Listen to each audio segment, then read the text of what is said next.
I always like when I'm editing these, I'm like, dang, Josiah looks like so much bigger than I do. Like, which you are taller than me, but not by much. But like, I don't know if it's you sit up straight. I've got decent posture. Yeah, I actually don't have good. I don't know. You always look taller than me in these, and then also like my camera, I always have a 24-70 lens, where yours is a 50 millimeter lens, and so like there's a little bit of difference there. I'm like, dang it.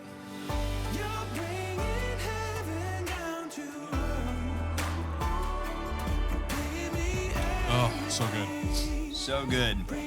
So I was thinking if we do something fun to start us off. Real quick. Okay. All what right. you got? Fun start for a fun episode? Yeah, exactly. Why not? And no better way. I guess it's not necessarily just TV in general, but truth. Top 10. Wow, we're going 10. I don't even know what it is. We'll go top 5. See if you can get to the top 5. Okay. Most popular Toms. It could be like I'm having to guess the top 5 Toms? Yes. Oh, so okay. It could be a Tom or a Thomas. Okay. Do I have to guess them in order or if I guess like if you guess, I'll let you know if it's top. Okay, how many guesses do I get? 5? Until you're ready to move on. Until I'm ready to move on? Yeah. How many rounds is this? No, I'm just saying, like, I'll give you until you're done. Until you give up, I guess. Is this like actual people or is it actual characters? People? Actual people. The first one that came to my mind is Tom from MySpace. Dude, what's his last name? I have no idea. It was just Tom. That is not even the top 10. That's a lie because he was literally everyone's friend and you could not delete him. I mean, I don't know who you're talking about. Did you ever have MySpace? No. Homeschool. What does that have to do with anything? I had a Facebook. Tom was the guy who created MySpace, and then like when you started your MySpace account, he was your only friend, and it was him sitting there in a white T-shirt, and you could never delete him as a friend. That sounds a little it was weird. Possessive. Like he's like, I'm gonna be everyone's friend. Yeah. I always No, he's not in the top 10. That's a lie. He should be. Everyone out there will agree with me if you had MySpace. I actually wonder how many people out there like who is watching this have MySpace. That would tell us a little bit about our demographic. That's still a thing. I don't know. I deleted mine, and I was really sad I deleted mine. Because like I wish I could go back and at least like grab the photos off it. It was cool though, because it was like Facebook before it was Facebook, but you could do so much more customization with it. Like you could do, I mean, I was horrible at it, but like you could get like a little bit of coding going on and like have a song that played as soon as it came on. Like you open up someone's page and like you could like pick who your top 8 friends were, and it was always like this like social dynamic. It was fun. I'm glad I was homeschooled. It was fun. Anyway. Dude, I feel like I'm blanking on like all Toms. Like the next thing that came to my mind was like Tom's the shoe brand, but that's not it. No. Can you give me like a hint? Like this came out of nowhere. I was so actors. Oh, Tom Cruise. Tom Cruise is number 4 most popular Tom. Okay.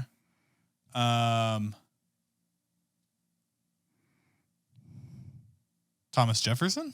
He is in the top 10. He is number 8. Okay. But not in the top 5. Is this like what is this? The purely based off ranker. Okay. Okay.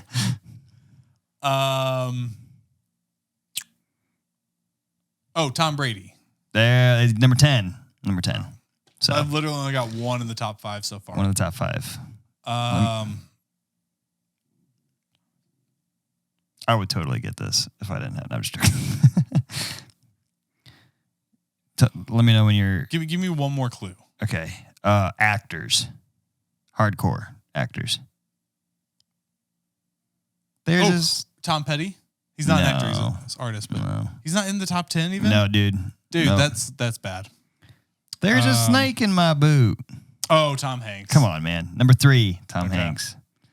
All right, so you got Tom Hanks at 3, Tom Cruise at 4. And this is pretty current too. So think in the world biggest Toms. Tom Hiddleston. There you go, number 2. And what's the other one? Tom. He's Spider-Man. Oh, you got it. Yeah, come on.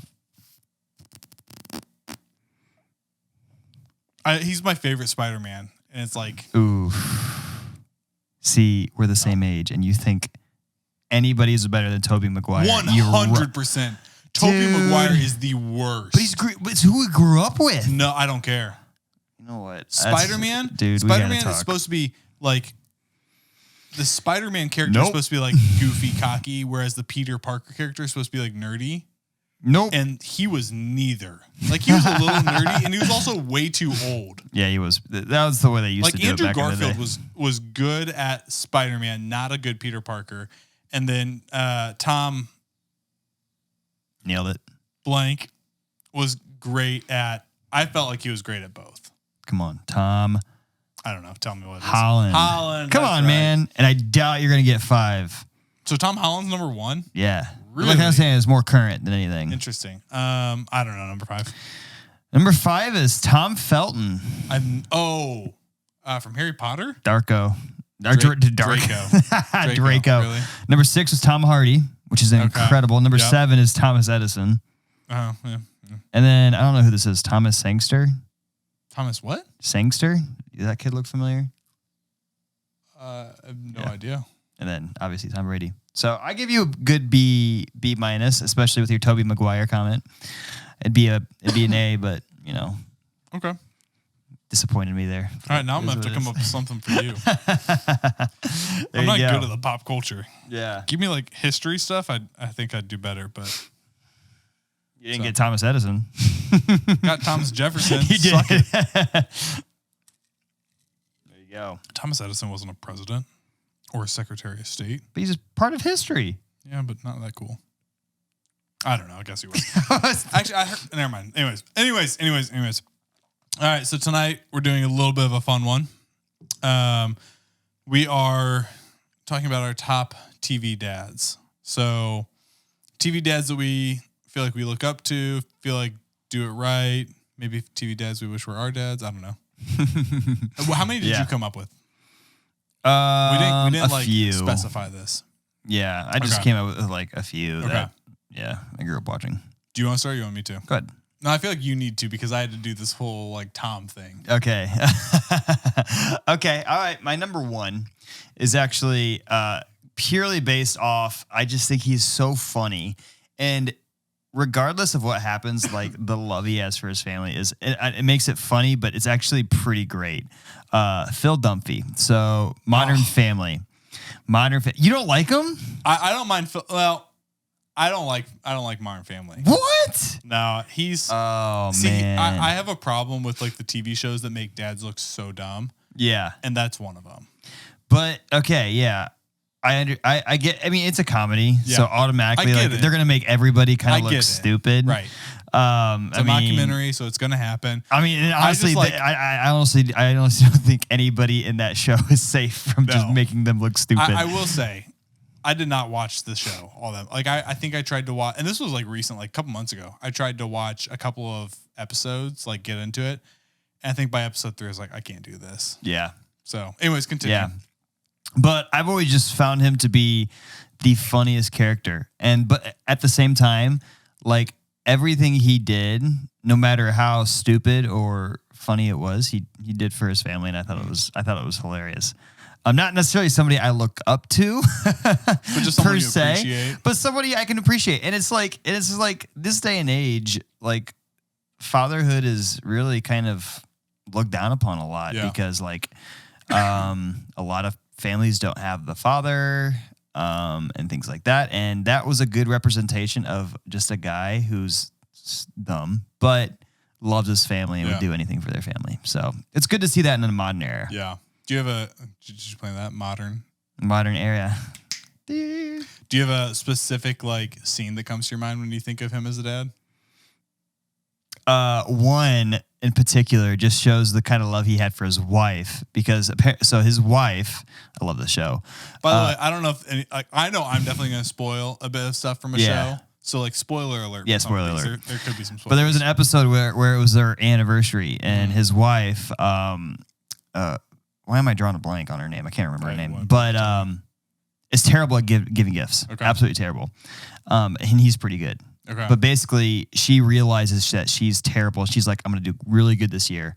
I'm going to get him the bass player or the singer from the band of our first song that we danced to.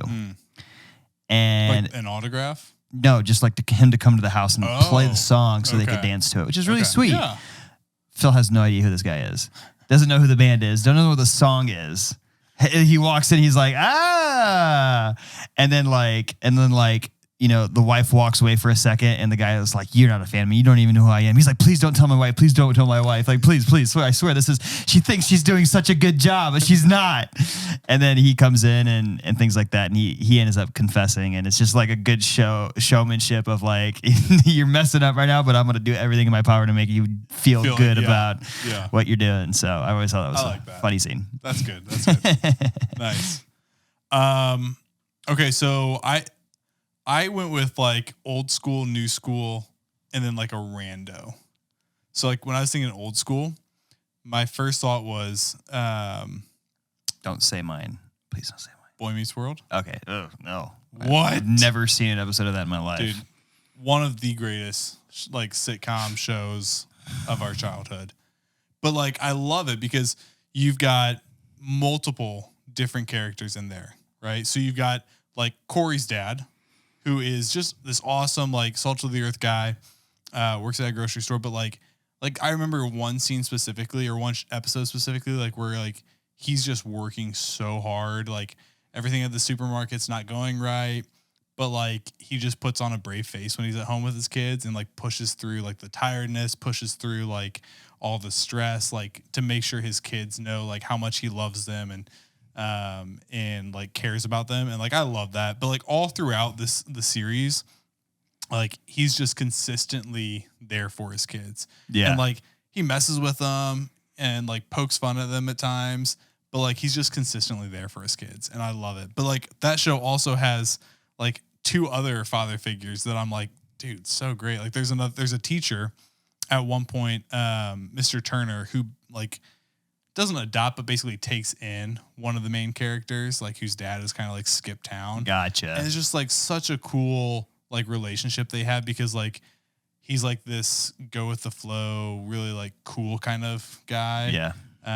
Bachelor, and like now he's got like a kid living with him, so he's trying to figure out like how to like, you know, still be the guy he was, but also be a dad and a role model to this guy. It's so cool. But then the best is Mr. Feeney. Yeah. Like he's just like the fact that I love that like these kids grow up with Mr. Feeney. He's their teacher, so he's not like their actual father, but like he's a father figure to them. Like from elementary all the way through college, like he moves up with them as their teacher. So he's always there. Oh, that's cool. He's always imparting wisdom.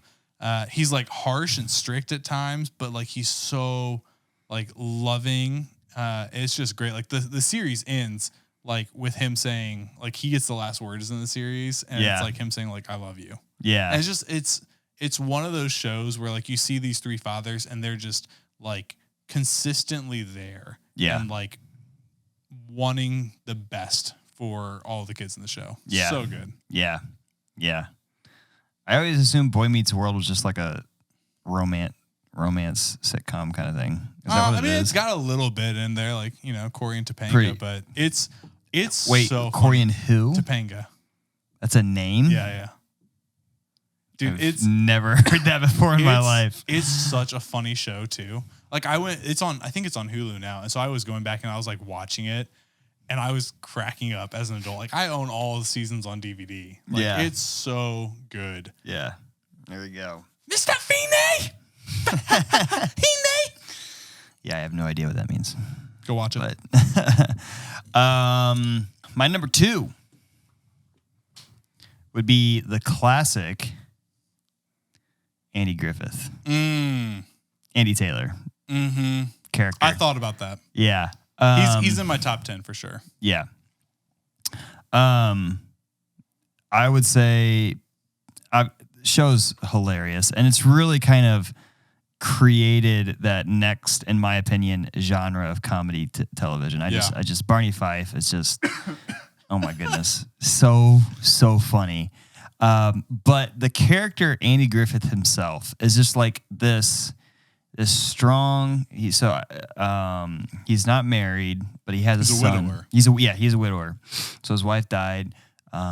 he has a son, Opie, and just his character in itself is just a great role model as a leader. Like the amount of wisdom he has and imparts upon his kid. Oh, a kid, and just really like the whole town looks up to this guy. I mean, he's the sheriff. He's the sheriff of the town. But he's a leader. Yeah. And no matter what situation he is, he gets out of it because purely he thinks about what he's doing. It's not really a Barney Fife situation where you go in guns a-blazing.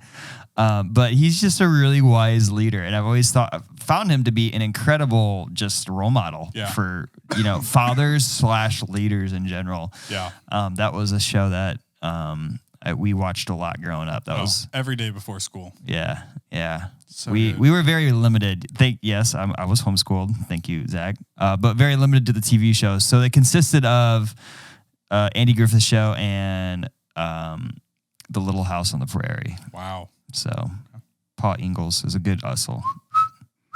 Oh, dude. I actually played it the other day. We have a Google, and I said, hey, Google, play the Andy Griffith theme song. And they have like a trap version now. Really? And I'm like, this is the dumbest thing I've ever heard. But it was actually kind of neat to hear. It was kind of cool. It was kind of cool. It kind of had a bop to it. I was like, okay, this is kind of dope. But so definitely my number 2. Good old Andy Taylor. Solid.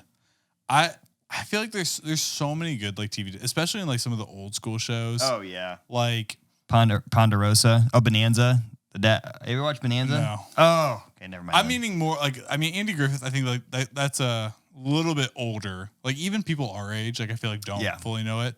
But I'm talking like Fresh Prince of Bel-Air. Oh yeah. Right? Oh yeah, dude. Like Uncle Phil. Such a great dad. Like taking Will in. Like there's a scene I remember specifically. I know what scene this you're isn't talking my about. choice, but by the way, like honorable mention here. Like when Will's dad comes to town. Yeah. Is that the one? Yes. And like he's like skipping out again. He just like, tears into them and then just loves on Will. Yeah. Which by the way, apparently that scene like when was real. Yeah. So if you don't know what we're talking about, there's a scene in Will Smith's character, his name was Will.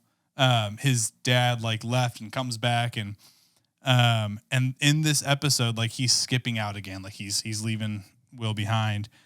And when Will realizes, he starts to break down. He's like, I don't need him. I haven't needed him for 18 years of my life. Like, I don't need him now. I won't need him later.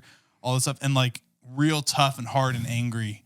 And then his character just breaks. And it's his character literally breaks. Yeah. And now it's the actor. Yeah. And he just like melts into Uncle Phil's arms. Like, why don't he love me, man? Yeah. And it's just like. Yeah. Oh man.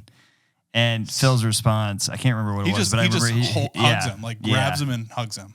Yeah. It's so good. Oh man. But like there's so many like good fathers in some of those old school shows like Danny Taylor and Full House.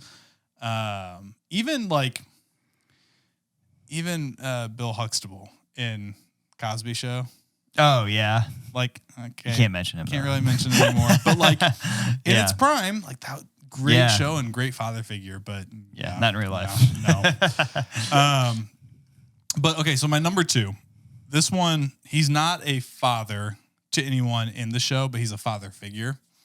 Have you watched Brooklyn Nine-Nine? Yes. Captain Raymond Holt. Oh, yes. Oh, my gosh. He's so great. It's like, he's such a good character. If you've watched Brooklyn Nine-Nine, like he's like this very no emotion. Yeah. Like zero emotion. I mean, it's hilarious how much, like they make so much fun of it. But like comes into the precinct and like you just see him kind of develop in a certain way throughout the series. Like he still has no emotion by the end really, but like he starts to see the other characters and see like how like all the things that they need. Yeah. And like he gives that to them specifically. Yeah. Yeah. But like it's so great. And he just like, he mentors the squad in such a great way. Like like I said, he gives each person exactly what they need. Yeah. And by the end of the series, like they've all matured, they've grown. Yeah. Like even his, like the main character, Jake Peralta, right? Yeah. Like at the beginning, he's just like this idiot. Yeah. But by the end of the series, Holt is like, if you were my son, I'd be proud. Yeah. Like, exactly. It's just so good. Yeah. Like, yeah, I love Captain Holt. What an incredible like character in general. They did a good job with that show. Yeah. It was a very good show. It's a great show. Yeah.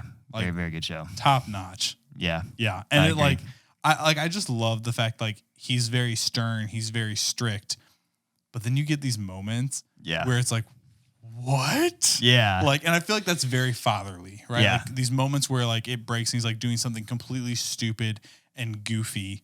And I feel like that's like fatherhood, right? Yeah. Like you need to be like strict and firm at times, but then you've got these moments where like you're being goofy and silly. And, Exactly. and like that's so important. So I love it. Yeah, that's good. Yeah. Man, I need to rewatch that show again. It's so good. It's a great one. I would say 3 for me. I got to throw in an honorable mention because you did. Yep. This is not somebody I look up to, but I legitimately love his character so much, and I think he's one of the funniest dads, if not the funniest dad in TV history. Red Foreman from the '70s show. Yes. Oh my goodness, I agree with you. It's funny. not one that you look up to, but like I love him, dude. He's so funny. He's so funny. And it's just like his character is kind of that same kind of character, like Captain Holt, like hard, hard. You know, Vietnam vet. Like, was it Vietnam or Korea? I can't remember. He was definitely a vet, but at the same time, you know he loves his son. Yeah. But he will tear Eric apart. Oh, it's so great. Up your ass. Yeah, exactly. Yeah, exactly, so exactly. And actually, they remade the show a bit on Netflix, the '90s show or whatever. Yeah. It's decent just because he's in it. Okay. And he does a lot. It's just a lot of the same thing, but the difference is it's his granddaughter. Yeah, so he's mellowed a little bit. Mellowed a little bit, but then every once in a while Eric will show up and it'll just be like the old Red. It's actually pretty funny. Even like in the show, like his daughter, like he treats like a princess. Yeah. Sucks. Yeah. Right? But like, exactly. Yeah. So I gotta throw Red Foreman in there. Love him. But I would say for my third and final choice, it wasn't necessarily a part of his show, but you can see the aftermath of who his children are to this day. And I got to throw in the Crocodile Hunter. I knew you would, honestly. Yeah, Steve Irwin, incredible role model, incredible man. Grew up watching his stuff. I've said that many times. But like, not only did a lot of people look up to him, a lot of kids, including myself, look up to him, but you can see the reflection in his kids. Mm-hmm. Have you seen some of his? I was watching it today. Oh my goodness! His son is an identical. Yeah, looks identical. Yeah, but you could just see the calm nature, the peace aspect that Steve, the passion for animals that he had is instilled in his son. And his son was very, very young when he died. But at the same time, his daughter too. Like exactly. Yeah. And just seeing that, live on in his children is just, it's great seeing. Mm-hmm. And it's great seeing like, he wasn't a big part of his kid's life, but the impact that he had on everybody reflects in his children. Yeah. And I've always felt that it's just so great seeing that, and being able to watch his kids grow in his passion. So that's a good one. Mm-hmm. Okay. So my last one, this is one that's like, this is the one where I said, I'm going to spoil some stuff. It's okay. Is Ola Obisanya from Ted Lasso. Ola. So this is Sam Obisanya's father. See, I have no idea who that is. Okay, you know who Sam Obisanya. You've watched the first. So you've watched. I watched the first. Sam is the Nigerian player. So he's like the one who Ted tells be a goldfish in like the first episode. Yes. He butts head with Jamie. Yes. Okay. Yeah. Yeah. Sam, I think it's in like the second episode or second season, he decides he's going to open a Nigerian restaurant. Oh, yeah. Okay. Yep. I remember. Yep. Okay. Yep. It must be the first season. I remember Sam now that I'm thinking about it. Yep. So anyway, his dad is literally like, you see sporadic little things like text messages with him throughout, I think the first season, he's got that like the Air Dubai thing. But it's in the third season where Sam has this restaurant now, this Nigerian restaurant. And there's an episode where like he starts kind of a Twitter conversation with the foreign secretary or foreign minister, whatever it is in the UK. Basically like she was denying refugees to come into the country. And so Sam starts like, tweeting at her and she starts tweeting back and they get into this little bit of a conversation. And then his restaurant gets trashed. Like people break into it, break everything, like, you know, like spray paint all over the walls, like shut up and dribble, like, gotcha. You know, stay in your lane basically.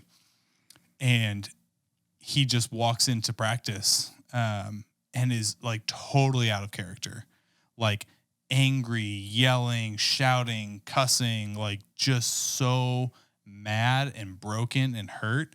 And like earlier in this episode, like we learned that his dad was coming for a visit, right? But we hadn't seen him yet. And so like he's in the locker room, like going through all this turmoil, and everyone's just like, what is happening? And then all of a sudden you just hear Samuel, and he turns around, the camera turns, and his dad's just standing in the doorway, kind of like a little like shocked, a little like you can see like he's hurt by seeing how his son is hurt. Yeah. And the reaction is just Sam just like breaks and runs to his dad, and like his dad just embraces him. And like, that's it. Like to me, I'm like, that shows so much. Like, I mean, hats off to like the team who put Ted Lasso out there, because like in that small moment, they showed you like, this was Sam's entire life. Yeah, exactly. Like his dad was the guy who was there for him. Like he was the guy who his dad, like he would run to, you know, when something was wrong. Like they showed that in a moment. Yeah. And like, it just, I was like, that's an amazing dad. Yeah. Like he did a good job at making sure his kids knew that like they could always go to him when they were hurt, when they were broken. Yeah. Like, but even earlier in the show, you see like he's friends with his dad. Like, you know. Yeah. So good. That's the beauty of like filmmaking in those moments. Yeah. Like in a split second, you have the ability to capture a moment that's not huge and glamorous, but, you know, really can trigger an emotion in the split second. So, yeah. So good. Yeah. All right. Well, that's pretty much our time, but that's our top TV dads we look up to, dads we enjoy. Peter Griffith. I forgot about Peter Griffith. Great example. Okay. American Dad. I think that's a Family Guy. Peter Griffith is Family Guy. Yeah. Yeah. You said American Dad. That's a different show. Yeah, I know. Oh, okay. I was just like saying really honestly terrible dads. You weren't able to watch some of these other shows we talked about, but you were able to watch. Well, dude, I went to college, bro. Okay. We could do dads we don't look up to. Walter White from Breaking Bad. That list would be much easier to make. But, yeah, exactly. All right, well, that's all we got for you guys tonight. Let us know who your favorite TV dads are, the ones you look up to. If you're not already subscribed, make sure you subscribe, like this video, share it. And I'm guessing we probably won't be around for a couple of weeks, maybe 2 or 3 weeks. We'll probably take a little bit of break. My son's going to be born next week. Baby time. Should be here next by the time week? you're watching this. I know. Emma's getting induced Wednesday. What? Yeah. How so by the time you're watching that? this, Milo will be here. Oh my goodness. But so we'll take a couple weeks off probably. Sweet. Excuse me. He's choking up over here. So excited to see his son. But yeah. All right. Thanks for watching. We'll catch you guys next time. See ya. Bye.